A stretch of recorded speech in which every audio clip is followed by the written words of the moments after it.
तो let's talk about bone density. अब bones जो है उसका स्ट्रक्चर कैसे बना होता है।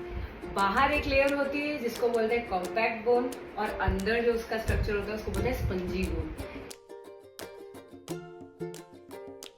ठीक है, तो हर एक का अलग अलग फंक्शन है। कॉम्पैक्ट बोन का फंक्शन ये है कि वो बोन की स्ट्रेंथ होती है, मतलब तरह का प्रेशर आता है उस पर तो वो टूट ना जाए।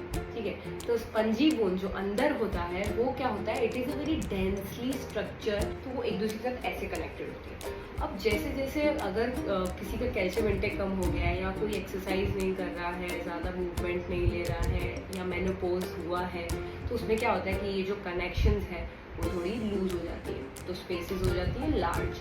अब स्पेसेस लार्ज हो गई मतलब क्या है, ये तो लॉजिकल बात है। कोई भी बिल्डिंग का जो मेन स्ट्रक्चर है अगर वो स्ट्रॉन्ग नहीं होगा तो बिल्डिंग स्ट्रॉन्ग नहीं होगी, कुछ भी हो सकता है। तो बोन को स्ट्रॉन्ग बनाने के लिए उसकी डेंसिटी अच्छी रहे, स्ट्रॉन्ग रहे, छोटे छोटे स्पेसेस ही हो, बड़े स्पेसेस नहीं हो, उसके लिए आपको करनी चाहिए रेजिस्टेंस ट्रेनिंग, एक्सरसाइज करनी चाहिए। जिसमें क्या होता है कि रेजिस्टेंस ट्रेनिंग में क्या होता है कि बोन की जो स्ट्रक्चर है उसको कोई ना कोई तरह का प्रेशर मिलता है। प्रेशर किस तरह का होता है, टेंसाइल एंड कंप्रेसिव।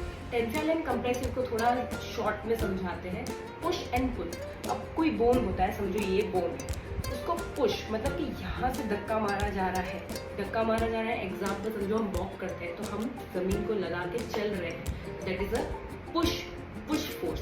अब पुल फोर्स कैसे लगेगा, पुल फोर्स लगता है एक्सरसाइज से, रेजिस्टेंस ट्रेनिंग से। अभी समझो मैं बाइसेप्स कर्ल कर रही हूँ, तो मैंने वजन उठा के बाइसेप्स कर्ल किया, फिर रिटर्न किया, तो उससे क्या ये बोन पे ना एक प्रेशर जनरेट होता है, क्योंकि यहाँ से वजन उसको उठाना है। अब उठाना है उसके लिए तो इतनी स्ट्रेंथ ऐसे टूट नहीं जाएगा। बोन के अंदर एक इलास्टिसिटी भी होती है, तो वो इलास्टिसिटी उसको हेल्प करती है कि नहीं, उसको मेंटेन करके उसको मूव करना है, तो उससे होता है पुल। तो this push and pull activity helps to increase bone density. तो ऐसा है कि एक्सरसाइज स्टार्ट करनी चाहिए अगर आपको डायग्नोज हो चुका है कि आपकी बोन डेंसिटी कम है और आपके बोन्स वीक है।